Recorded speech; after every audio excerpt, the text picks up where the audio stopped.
حادثہ ہے جسی وجہ تو میں حاضر نہیں ہو سکا. تانا دا نعم البدل سرکار علامہ سید عرفان حیدر نقوی آف کم اے آئے بیٹھے ہیں انشاءاللہ اچھے خطاب کرنا لیں. مولانا دی صحت اسلامتی واسطے باواز بلند صلوات.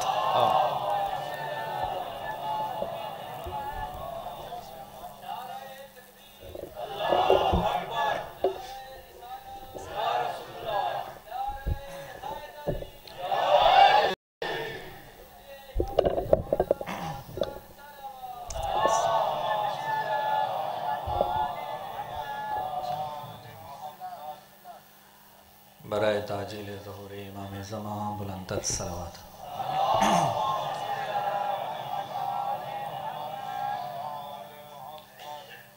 بسم اللہ الرحمن الرحیم.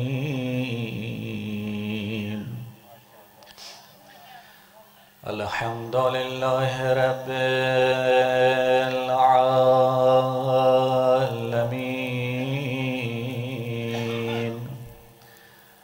الحمدللہ کما هو أهله والصلاة والسلام على سيدنا الأنبياء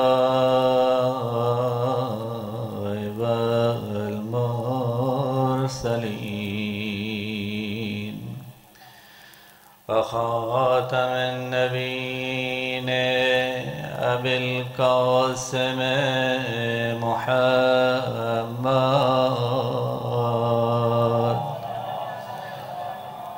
وآله الطيبين الطاهرين المعصومين.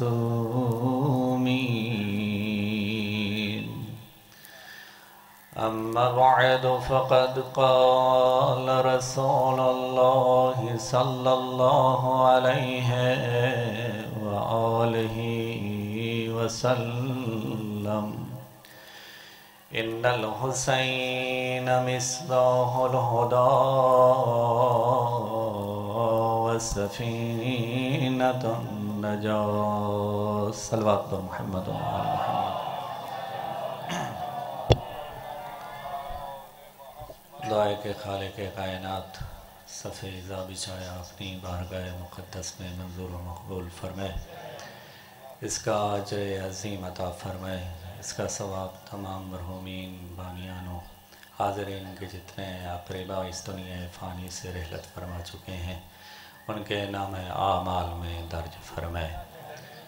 خالق کائنات مولا مظلوم کربلا کی مظلومیت کے صدقے میں تمام مومنین و مومنات عزاداران کو زیارت کربلا نصیب فرمائے. بحق جناب سید سجاد بیماران کو شفاء کامل و عاجلہ عنایت فرمائے. بحق باب الحوائج علی الاسکر تمام بے اولاد مومنین کو اولاد نرینہ عطا فرمائے. پروردگار بحق امام زمان کے ظہور میں تعجیل فرما. ہماری گنہگار آنکھوں کو ان کی زیارت سے مشرف و منور فرما. اپنی اپنی دعاؤں کی قبولیت کے لیے بر محمد و آل محمد صلوات.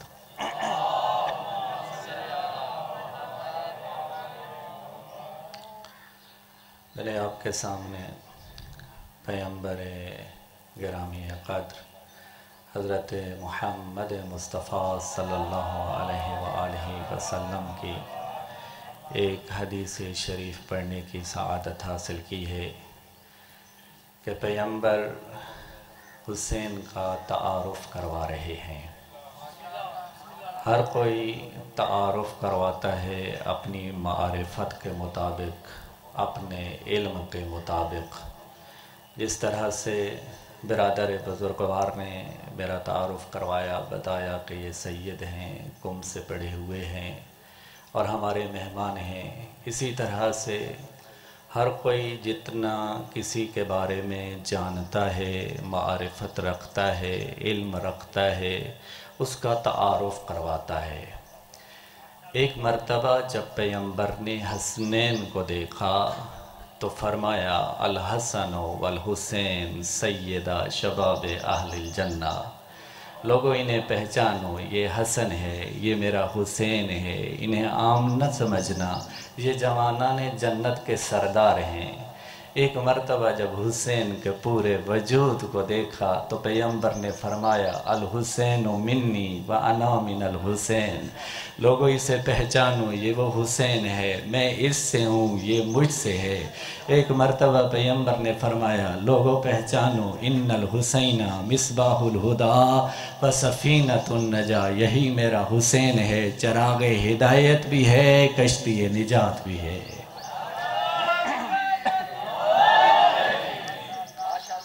حسین میرا چراغ ہدایت بھی ہے، کشتی نجات بھی ہے۔ دریاؤں کے قریب رہنے والے میرے سامنے موجود ہیں۔ آپ کو معلوم ہے دنیا نے اتنی ترقی کی ہے، گلوبل ویلیج بن چکا ہے، دنیا نے بہت زیادہ سائنسی آلات ایجاد کیے ہیں، کشتیاں، جہاز ایسے بنائے گئے جن میں راڈار نصب کیے جاتے ہیں، جن میں ایسے آلات نصب کیے جاتے ہیں جو دور سے خطروں کو بھانپنے کی صلاحیت رکھتے ہیں۔ یعنی بڑے بڑے سائنسدانوں نے جب اپنے اپنے دماغوں کا استعمال کیا تو کشتیاں بنائیں، جہاز بنائے کہ طوفان سے آگاہ ہوا جا سکے، معلوم ہو کہ طوفان آ رہا ہے، معلوم ہو کہ تلاطم خیز موجیں ہیں، معلوم ہو جائے کہ کشتی کو کب روانہ کرنا ہے، کب حرکت میں لانا ہے، کب اس کو توقف کرانا ہے۔ لیکن اس کے باوجود، حفاظتی اقدامات کے باوجود بھی کشتیاں چٹانوں سے ٹکرا کر پاش ہو جاتی ہیں، کبھی کبھی کشتیاں جہاز تلاطم خیز موجوں کی نظر ہو جاتی ہیں، لیکن ایک کشتی جس کے بارے میں پیغمبر نے فرمایا کہ حسین کشتی نجات ہے، جس کی نجات کی ضمانت خود پیغمبر گرامی نے دی، اس ہستی کا نام حسین ابن علی ہے۔ جو بھی کشتی حسین میں سوار ہوا اسے اللہ نے اس دنیا میں عزت عطا کی ہے، آبرو عطا کی ہے، اللہ نے اس کی عزت میں اضافہ کیا ہے، چونکہ خود حسین خدا کے نزدیک معزز ہے، عزت رکھنے والا ہے۔ یہ ممبر اگر حسین سے منسوب ہوا تو اس ممبر کی عزت میں اضافہ، اگر کوئی عزادار حسین سے منسوب ہوا تو اس عزادار کی عزت میں اضافہ، اگر کوئی ماتمدار حسین سے منسوب ہوا تو اس ماتمدار کی عزت میں اضافہ، اگر کوئی جوان حسین سے منسوب ہوا تو اس جوان کی عزت میں اضافہ، جوان تو جوان، اگر کوئی حیوان بھی حسین سے منسوب ہوا اس حیوان کی عزت میں اضافہ، حیوان تو حیوان، کوئی مٹی بھی حسین سے منسوب ہوئی، اللہ نے اس مٹی کو خاک کربلا کو خاک شفا کا درجہ دے دیا۔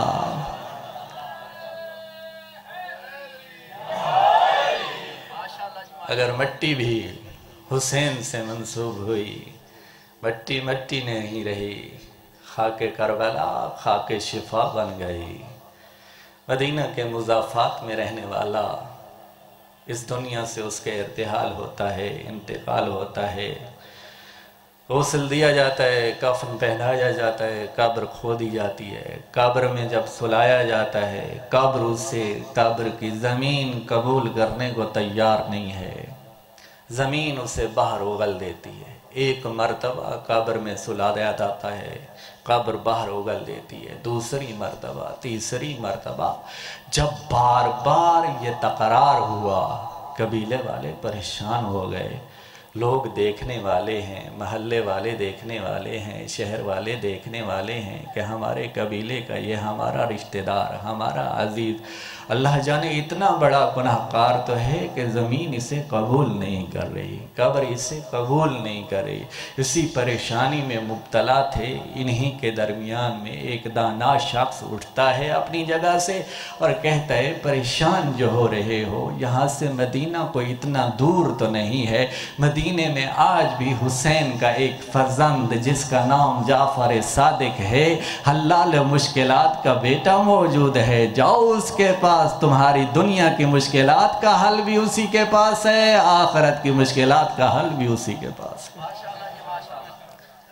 یہ چلے جعفر صادق کی خدمت میں پہنچے، ساری رات جاگنے کی وجہ سے آنکھیں سرخ ہیں، تھکاوٹ کے آثار ان کے چہروں پہ نمودار ہیں۔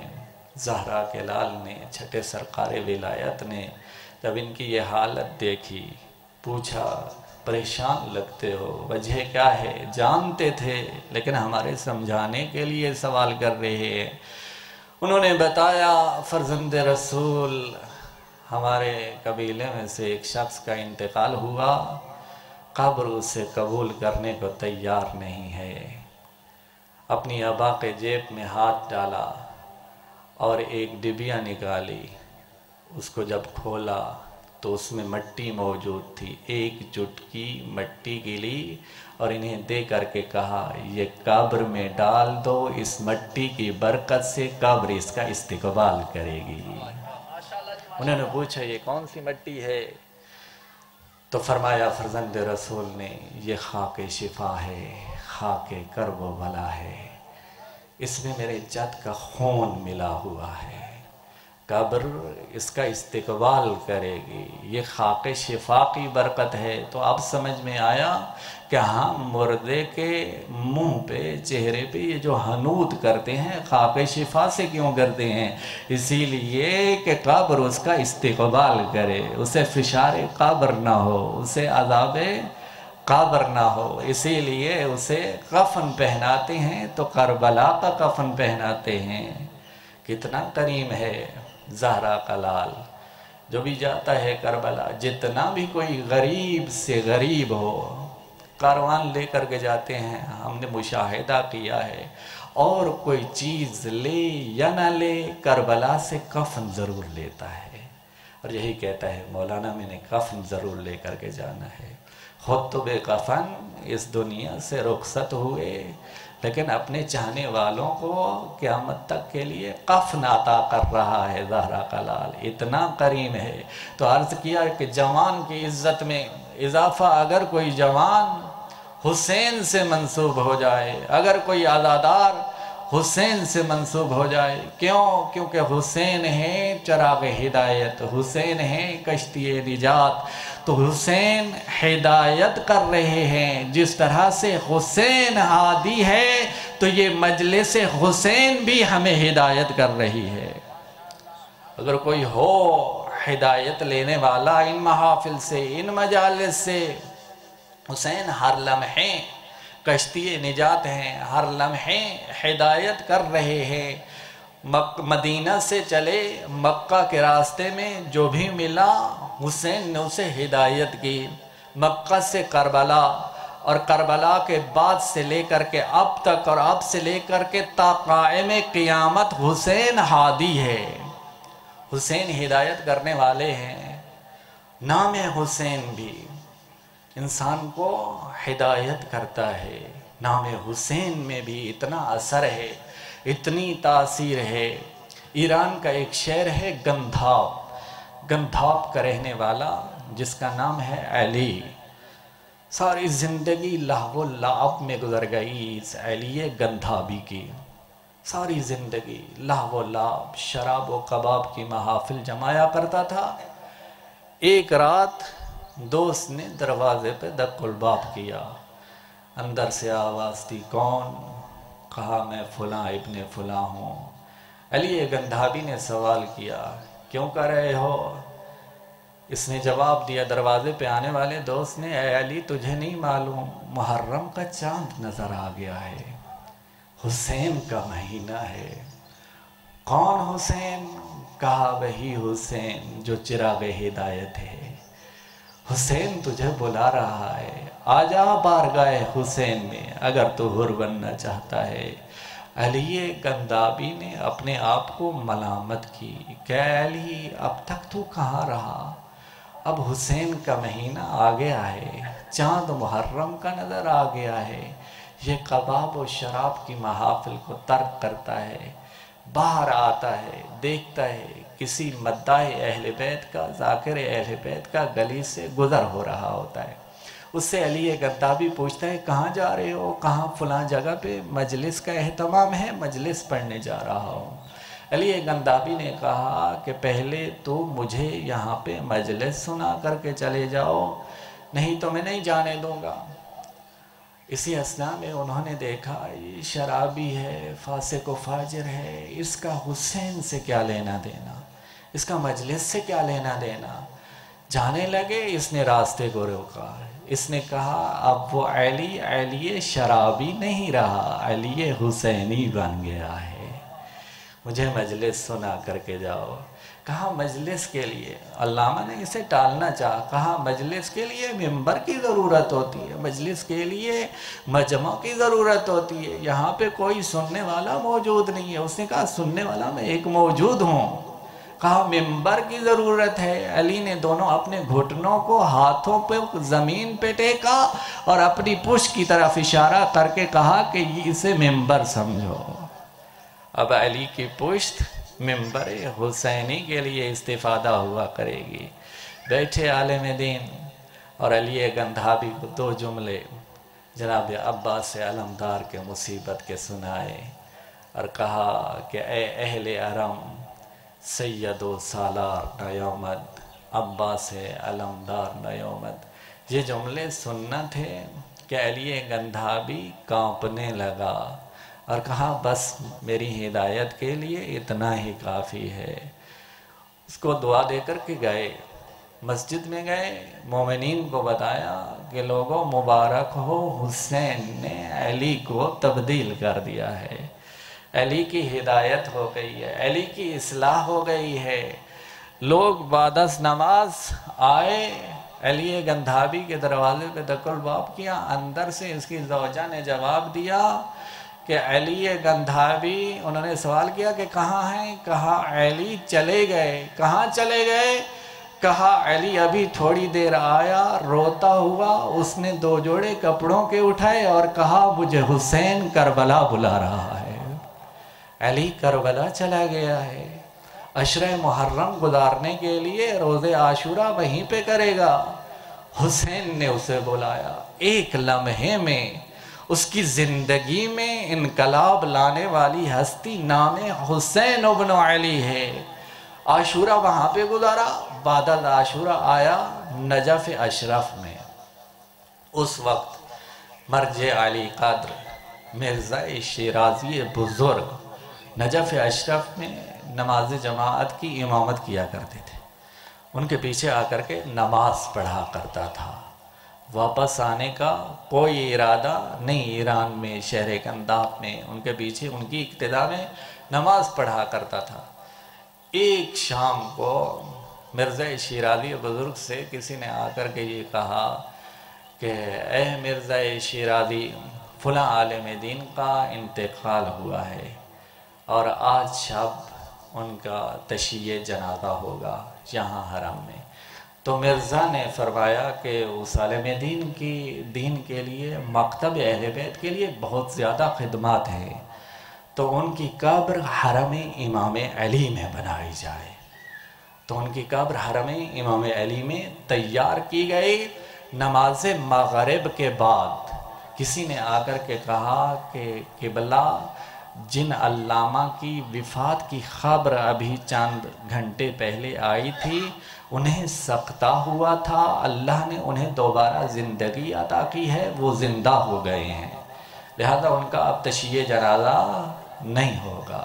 لیکن مرزا شیرازی نے کہا کہ قبر کا حرم امام علی میں کھودا جانا کسی مصلحت سے خالی نہیں ہے، اسے ابھی برابر نہ کرنا۔ یہ جملے سنے علی گندھابی نے جو مرزا شیرازی کی پشت میں بیٹھے تھے، فوراً سجدے میں گر گئے اور کہا یا امیر المومنین، آپ کے بیٹے کا ادنا سا عزادار ہوں، مولا آپ کے حرم میں ایک قبر کی جگہ خالی ہوئی ہے، مولا مجھے قبول کر لیجئے، یہی جملے کہے علی گندھابی نے کہ روح پرواز کر گئی۔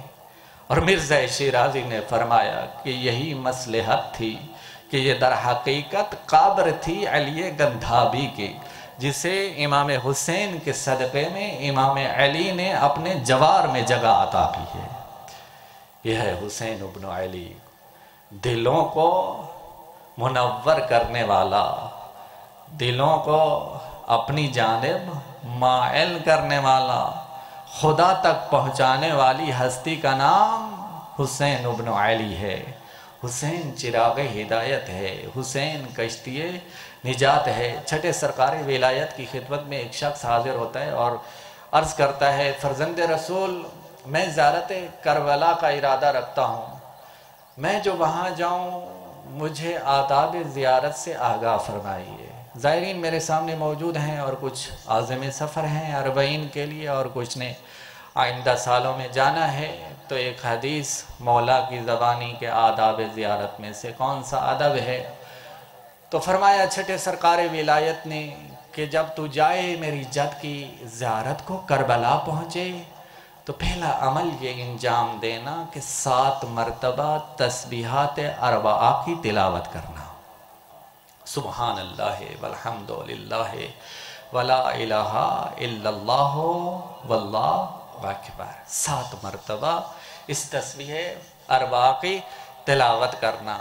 اور یہ ذکر ہے کیونکہ ہم پہ یہ فتوے لگانے والے کہ یہ شرک کرتے ہیں، زیارتوں پہ جاتے ہیں، انہی کو اپنا سب کچھ مانتے ہیں، انہی سے مانگتے ہیں، تو ان کو یہ ہم بتانا چاہتے ہیں کہ امام جو ہمیں آداب زیارت سکھا رہے ہیں، زیارت امام حسین کی ہے، ذکر خداوند متعال کا ہے۔ سبحان اللہ والحمد للہ ولا الہ الا اللہ واللہ اکبر۔ اور پھر فرمایا امام نے کہ 7 مرتبہ امام کے جوار میں کھڑے ہو کر کے کہو، لبیک یا داعی اللہ، اے اللہ کی طرف دعوت دینے والی ہستی حسین ابن علی، میں تمہاری بارگاہ میں حاضر ہوں۔ لبیک یا داعی اللہ، حسین داعی اللہ ہے، حسین پل ارتباط ہے، حسین لوگوں کو خدا تک پہنچانے والی ذات کا نام ہے۔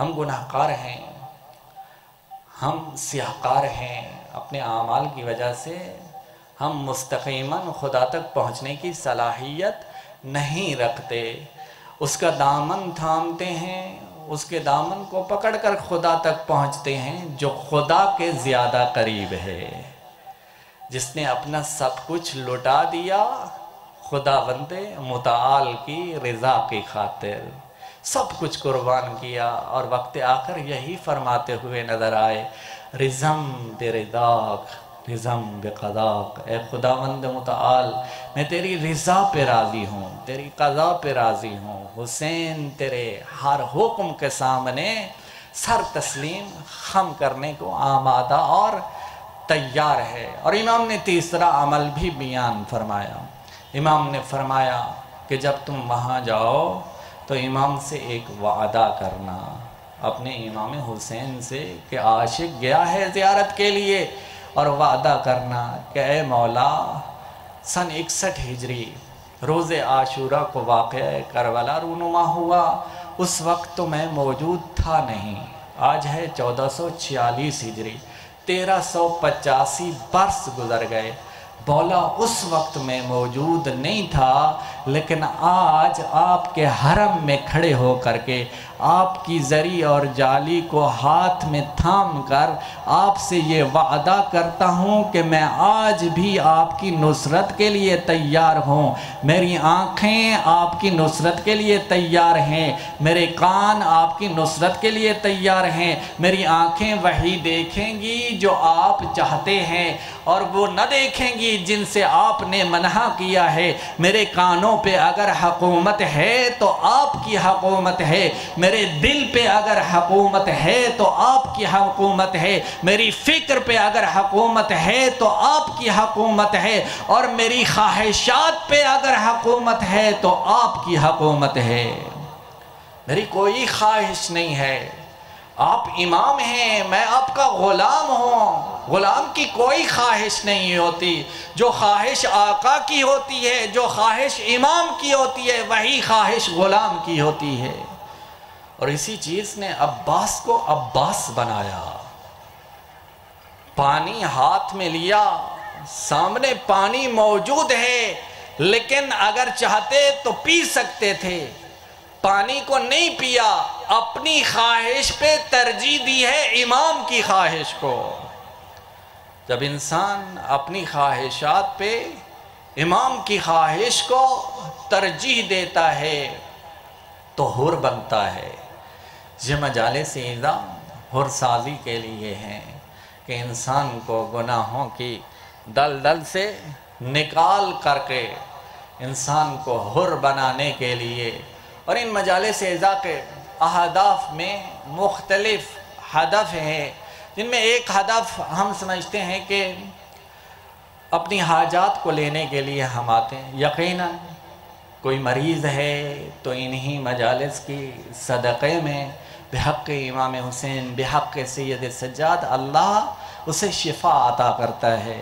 کوئی بے اولاد ہے تو بحق باب الحوائج علی الاصغر جب وہ ذکر سنتا ہے اس شیر خار جناب رباب سلام اللہ علیہ کا، تو اللہ جناب علی الاصغر کے صدقے میں اسے اولاد عطا کرتا ہے۔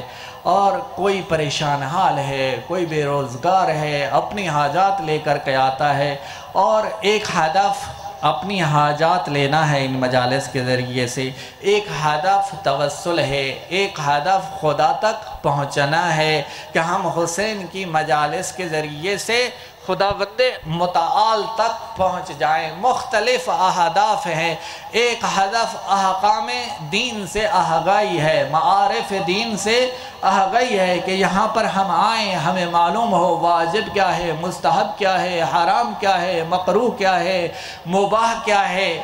اور ایک ہدف جو سب سے بڑھ کر ہدف ہے، وہ اپنے زمانے کے امام کی معرفت کو حاصل کرنا ہے، جو کربلا میں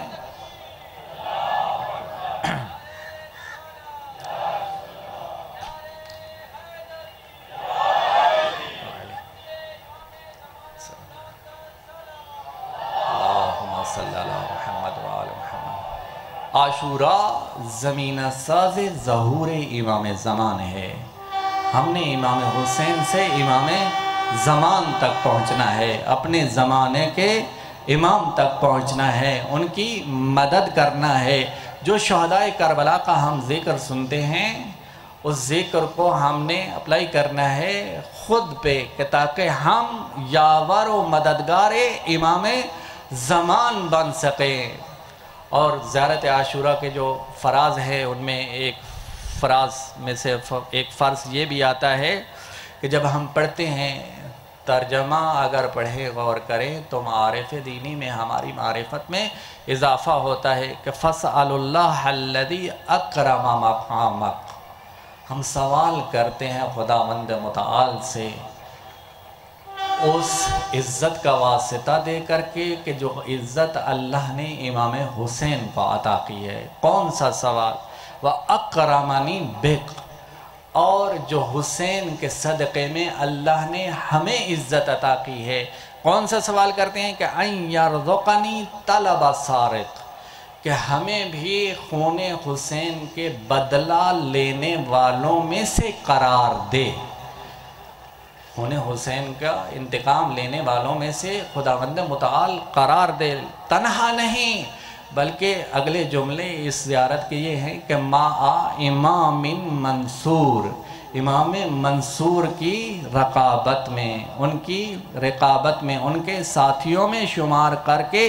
کون امام منصور؟ من اہل بیت محمد صلی اللہ علیہ وآلہ وسلم، جو اہل بیت محمد سے آخری محمد ہے۔ امام کی نصرت کے لیے، امام کی مدد کے لیے اگر کوئی تھوڑا سا چھوٹا سا قدم بھی اٹھائے تو وہ قدم بھی اس کے لیے ذریعہ نجات بن جاتا ہے، توشہ آخرت بن جاتا ہے۔ اور انسان یہ نہیں کہ کوئی عالم ہو تو فقیہ ہو، تب ناصر امام بن سکتا ہے۔ جون جیسا حبشی غلام بھی ناصر امام بن سکتا ہے۔ حبشی غلام ہے، سیاہ رنگ کا ہے، امام اسے مدینہ سے لے کر کے نہیں لانا چاہتے تھے۔ کہا 95 سال کی عمر ہے، تو نے حضرت ابوذر غفاری کی غلامی کی ہے، تو نے ہمارے بابا علی بن ابی طالب کی غلامی کی ہے، بھائی حسن مجتبیٰ کی غلامی کی ہے، تو نے میری غلامی کی ہے۔ امام حسین نے کہا میں تجھے آزاد کرتا ہوں، لیکن 95 سال کا یہ غلام کہتا ہے مولا میں کیسا غلام ہوں، تعجب ہے مجھ پہ، افسوس ہے مجھ پہ، خوشیوں میں آپ کے ساتھ رہوں، مصیبتوں میں اپنے آقا کو تنہا چھوڑ دوں، یہ کیسے ممکن ہے، میں آپ کے ساتھ جاؤں گا۔ اور جب غلام ایسا ہو تو امام کتنا کریم ہے، امام اتنا لجپال ہے کہ جن لاشوں میں حسین گئے، جن لاشوں پہ، ان لاشوں میں سے ایک لاشا جون حبشی غلام کا بھی ہے، اور ایک مرتبہ اپنے زانوں پہ جون کا سر رکھا۔ جون نے اپنی پوری طاقت کو جمع کر کے اپنا سر زمین پہ رکھنا چاہا۔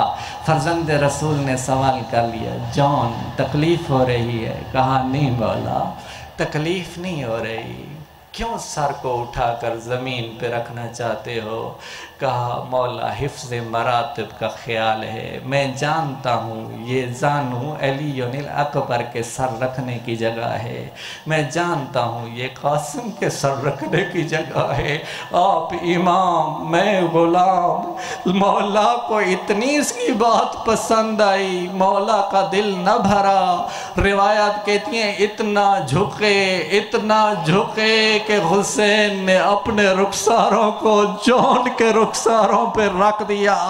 عزاداران مظلوم کربلا، میدان کربلا میں دو ہستیوں کے متعلق ملتا ہے جن کے رخساروں پہ حسین نے اپنے رخساروں کو رکھا، ایک جون حبشی غلام ہے اور دوسرا ہم شکل پیمبر علی الاکبر ہے جس کے رخساروں پہ اپنے رخساروں کو رکھا۔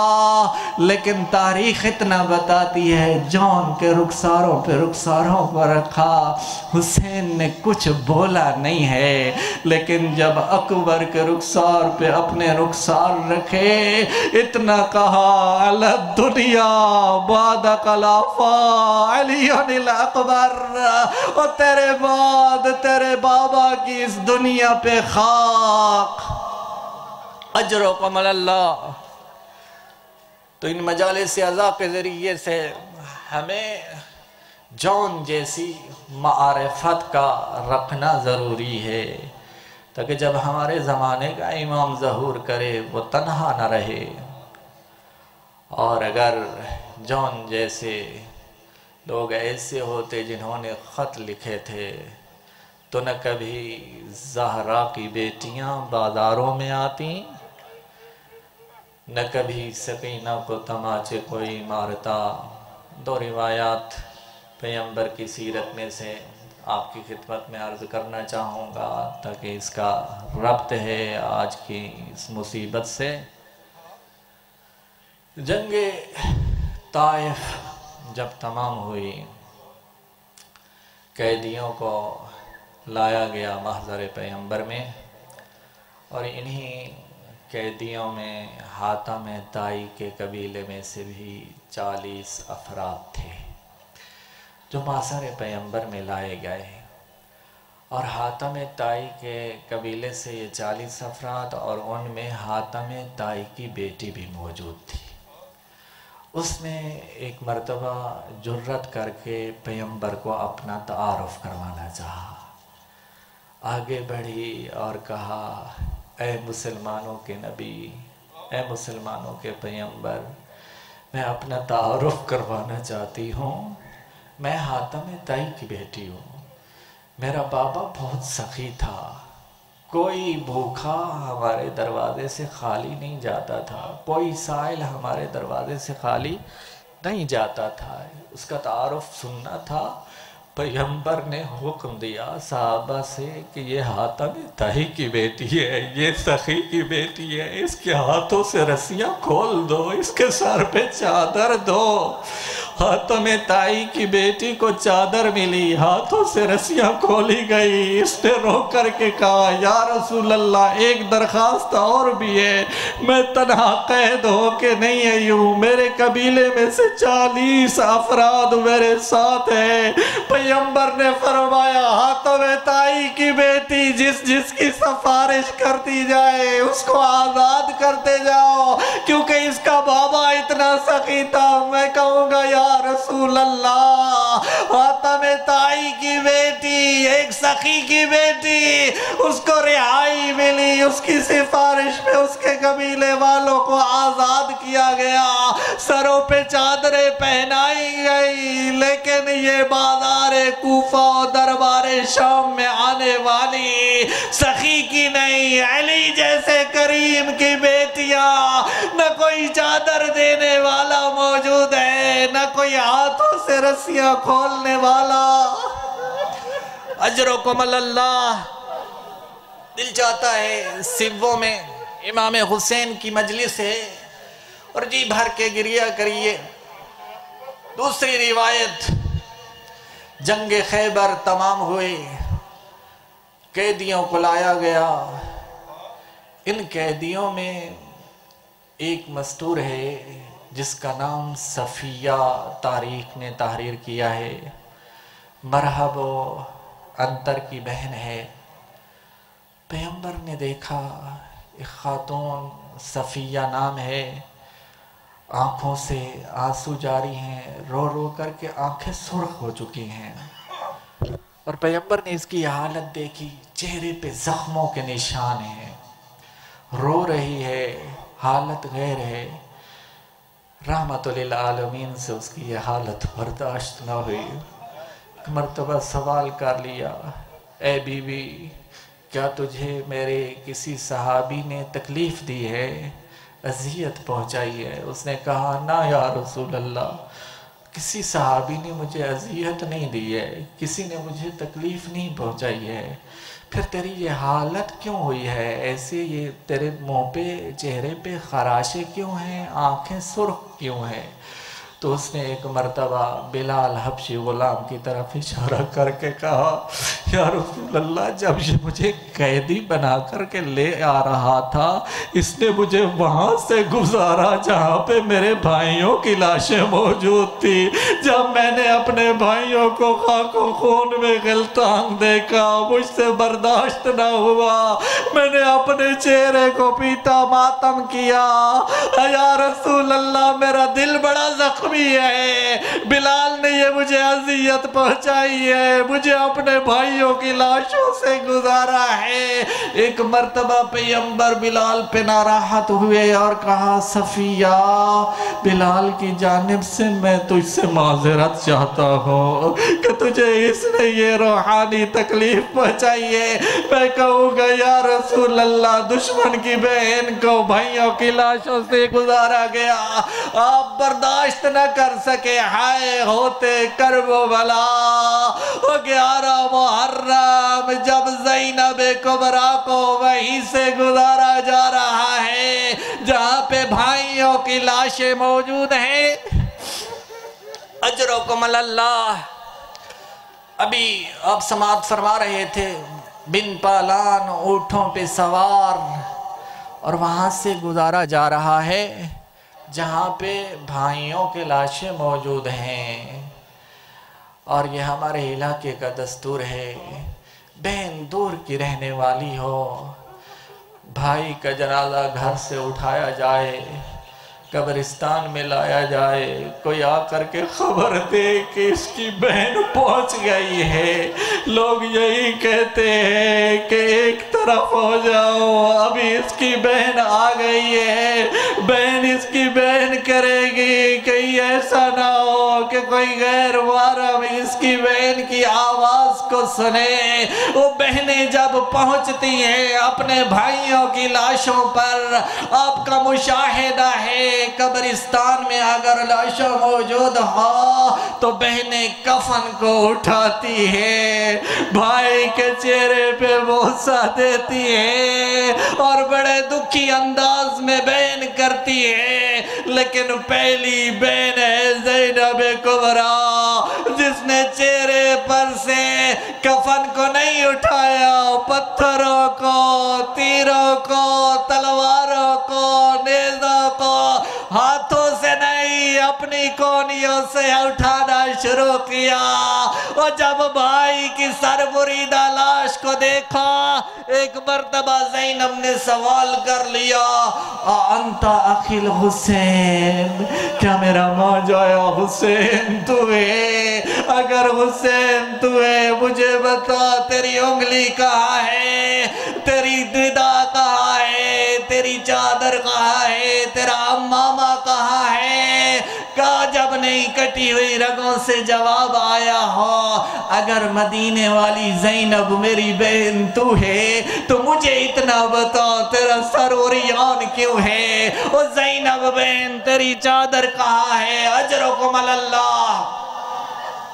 ابھی بہن اور بھائی کی یہ ملاقات ہو ہی رہی تھی کہ اسی اثناء میں نگاہ پڑی زینب کبریٰ کی سید سجاد کے چہرے کی طرف۔ ایک مرتبہ دیکھا بیمار کربلا کے چہرے پہ موت کی زردی کے آثار نمودار ہوئے، بھائی کو بھول گئی، قریب آ کر کے کہا، او میرا سید و سالار بیٹا، او یتیموں کا آسرا بیٹا، او بیواؤں کا سہارا بیٹا، اپنے آپ کو سنبھال، تو نے کربلا سے کوفہ سے شام تک ہماری سالاری کرنی ہے۔ سید سجاد نے فرمایا، پھپھی اماں میں مر نہ جاؤں تو کیا کروں، میں نہ رہوں تو کیا کروں، جوان بیٹا زندہ ہو، او بابا کا لاشا بے غور و کفن کربلا کی گرم ریت پہ، اجرکم اللہ۔ ایک مرتبہ جناب زینب کبریٰ نے اپنی اس بیمار بیٹے کو تسلی دے کر کے کہا، سجاد بیٹا، اللہ ایک قوم بھیجے گا جو تیرے بابا کو دفن کریں گے، اللہ ایک قوم کو پیدا کرے گا، ایک علم نسب ہوگا، دور دور سے لوگ تیرے بابا کی زیارت کے لیے آئیں گے۔ تسلی دے رہی ہے زینب کبریٰ، سن رہی ہے جناب سید سجاد۔ ایک مرتبہ الوداع کیا، اور ہمارے علاقے کا دستور ہے بہنیں جب بھائیوں کے جنازوں پہ آتی ہیں، بیٹیاں جب بابا کے جنازے پہ آتی ہے، میت کو اٹھایا جاتا ہے، کہیں سے ماما پکڑتا ہے، کہیں سے نانا پکڑتا ہے، کہیں سے دادا آ جاتا ہے، اور یہی کہتا ہے کہ اللہ کی رضا پہ راضی ہو جائیے، صبر کیجئے۔ لیکن یہاں پہ بھائی نہیں، دادا نہیں، نانا نہیں، بھائیوں کے قاتلوں نے بھائیوں کی لاشوں سے اٹھایا ہے، اور اس انداز میں اٹھایا ہے کہ کپڑوں کے رنگ تبدیل ہو گئے، الوداع کر کے چلی ہے جانب کوفہ۔ اور آج کی مناسبت سے 12 محرم الحرام کی مناسبت سے چند جملے مصیبت کے دفن شہداء اور آپ کی عبادتوں کو تمام کروں گا۔ حسرت تھی مظلوم کربلا کی، کوئی تو ہو ہمارے لاشوں کو دفن کرنے والا۔ اسی لیے جب 2 محرم الحرام کو آئے، میدان کربلا میں 60,000 درہم میں زمین خریدی، پھر بنی اسد کے لوگوں کو بلایا اور کہا یہ زمین میں تمہیں دیتا ہوں 3 شرطوں پہ۔ میری پہلی شرط ہے جب ہم مارے جائیں ہمارے لاشوں کو دفن کر دینا، اور دوسری میری شرط یہ ہے کہ کوئی بھی میرا زائر آئے اسے میری قبر کا نشان بتا دینا کہ یہ غریب کی قبر ہے، اور تیسری شرط امام نے فرمایا کوئی بھی میرا زائر آئے زیارت کرنے کے لیے تو 3 دن تک اس کی مہمان نوازی کرنا۔ اور پھر امام حسین نے دل نہیں بھرا، ان کو یہ نصیحت کر کے دل نہیں بھرا، پھر بنی اسد کی عورتوں کو بلایا اور کہا شاید آپ کے مرد حاکم کے خوف کی وجہ سے نہ آ سکیں، ہمارے لاشیں بے گور و کفن نہ رہ جائیں، پانی بھرنے کے بہانے تم آ جانا، ہمارے لاشوں کو دفن کر دینا۔ میری ماں زہرا تمہیں اجر عطا کرے گی، جنت عطا کرے گی، شفاعت عطا کرے گی۔ اور ابھی بھی زہرا کے لال کا دل نہیں بھرا، اور ایک مرتبہ بنی اسد کے بچوں کو بلایا اور کہا شاید آپ کے بابا نہ آ سکے، آپ کی مائیں نہ آ سکے، شاید یہ نہ پہنچ سکے، حاکم کے خوف کی وجہ سے تم آ جانا اور اپنی ننھی ننھی مٹھیوں میں خاک کربلا کو اٹھانا، ہمارے لاشوں پہ ڈال دینا، تمہارا کھیل بن جائے گا، زہرا کا لال دفن ہو جائے گا۔ اللہ جانے حسین اتنے جتن کیوں کر رہا ہے، اور یہ سمجھ میں آیا اس وقت جب بہن آئی ہے لاش اقدس حسین پہ کہ میرا کفن نہیں ہوگا، میری لاش پہ میری بہنوں نے آنا ہے، میری لاش پہ میری بیٹیوں نے آنا ہے۔ اور 12 محرم الحرام کو جب پہنچے، آج ہی کے دن بنی اسد کے لوگ وصیت امام کے مطابق امام کو دفن کرنے کے لیے ایک مرتبہ پریشان ہیں، کھڑے ہیں، سر تن سے جدا ہیں، کیسے پہچانا جائے؟ بڑی سی قبر کھودی گئی، بہت سے شہداء کو اس میں رکھا گیا۔ ایک مرتبہ پریشان ہے، حسین کا لاشا کون سا ہے؟ حسین کے بیٹے ہم شکل پیغمبر علی اکبر کا لاشا کون سا ہے؟ حسین کے علمدار سقائے سکینہ عباس کا لاشا کون سا ہے؟ کہ دور سے دھول اٹھتی ہوئی دیکھی، کوئی قیدی ہے، گھوڑے پہ سوار ہے، اور اس نے کہا ٹھہر جاؤ، لاشوں کا وارث آ چکا ہے۔ قریب آئے، کوئی اور نہیں تھا، سید سجاد۔ ایک مرتبہ نشاندہی کروائی، یہ میرے بابا کا لاشا ہے۔ اور بنی اسد کے لوگوں نے کہا کہ ہم نے دیکھا حسین کے لاشے پہ گوشت کے ٹکڑوں کے نشان ہیں۔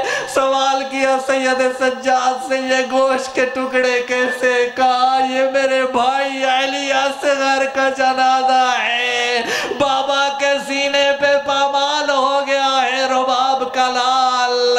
ایک ایک لاشے کو دفن کرنے لگے، اور جناب سید سجاد نے فرمایا ایک لاشا نہر فرات کے کنارے ہے۔ بنی اسد کے لوگ گئے، دیکھا ایک لاشا جس کے بازو قلم تھے، کہا میرے چچا عباس کا جنازہ دفن کیا گیا۔ ایک مرتبہ حسین کے ٹکڑوں کو اٹھا کر چٹائی میں ڈالا، قبر میں تیار کر کے رکھا، تعویذ قبر کو بند کیا، انگشت شہادت سے حسین نے ایک کتبہ لکھا، ھذا قبر الحسین ابن علی الذی قتلوہ عطشانا۔ لوگوں یہ اس غریب کی قبر ہے جس کو 3 دن کا پیاسا ذبح کیا گیا۔ اللہ ولعنت اللہ علی القوم الظالمین، سیعلم الذین ظلموا ای منقلب ینقلبون۔ تمام مرحومین کی بخشش و بلند درجات کے لیے ایک مرتبہ سورہ فاتحہ۔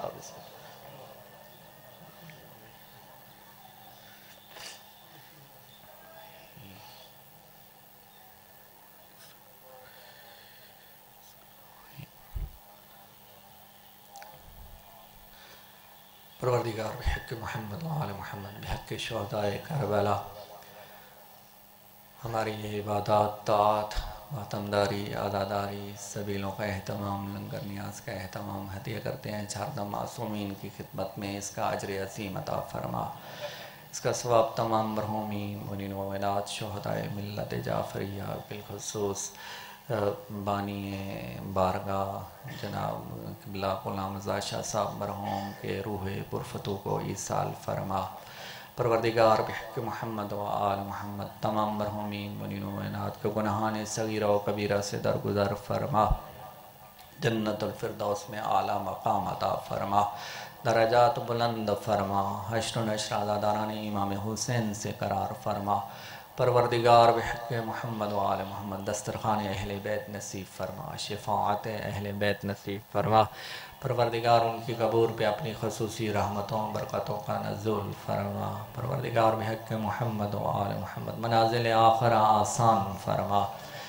پروردگار بحق محمد و آل محمد حاضرین کی جمی دلی حاجات پوری فرما، مشکلات آسان فرما، پریشانیاں دور فرما، زندگیاں دراز فرما، رزق و مال میں وسعت و برکت عطا فرما۔ بے اولاد مومنین کو بحق باب الحوائج علی الاصغر اولاد نگینہ عطا فرما۔ بیماران کو بحق سید سجاد بیمار کربلا شفاء کاملہ و عاجلہ عنایت فرما۔ مقروضین کو مستطیع فرما۔ ایام عزا کی عزت و عصمت کے صدقے میں بحق امام حسین تمام عزاداران ماتمداران کو زیارت کربلا نصیب فرما، زیارت جنت البقیع نصیب فرما۔ پروردگار بحق محمد و آل محمد مقصد قیام مظلوم کربلا سمجھنے اور اس پہ عمل کرنے کی توفیق عطا فرما۔ بزرگان کو سیرت حبیب ابن مظاہر نصیب فرما، خورتان کو سیرت جناب علی اصغر نصیب فرما، جوانان کو سیرت ہم شکل پیمبر علی الاکبر نصیب فرما۔ پروردگار بحق محمد و آل محمد خواتین کو سیرت جناب عالیہ زینب سلام اللہ علیہ نصیب فرما۔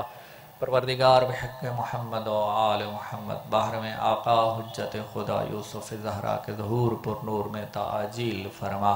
ہماری گنہگار آنکھوں کو ان کی زیارت سے مشرف و منور فرما۔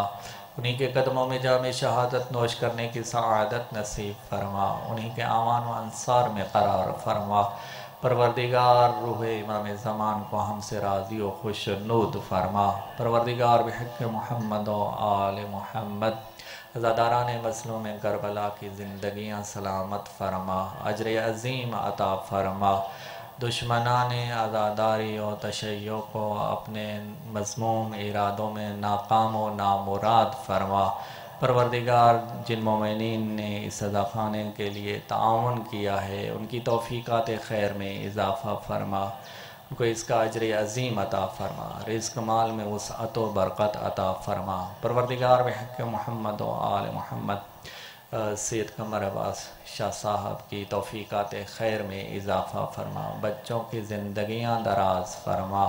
پروردگار بحق محمد و آل محمد ہماری دعائیں اپنی بارگاہ میں منظور و مقبول فرما، بحق محمد و علی و فاطمہ والحسن والحسین۔ اللہم صلی علی محمد و آل محمد وعجل فرج آل محمد۔ اپنی دعاؤں کی قبولیت کے لیے بر محمد و آل محمد صلوات۔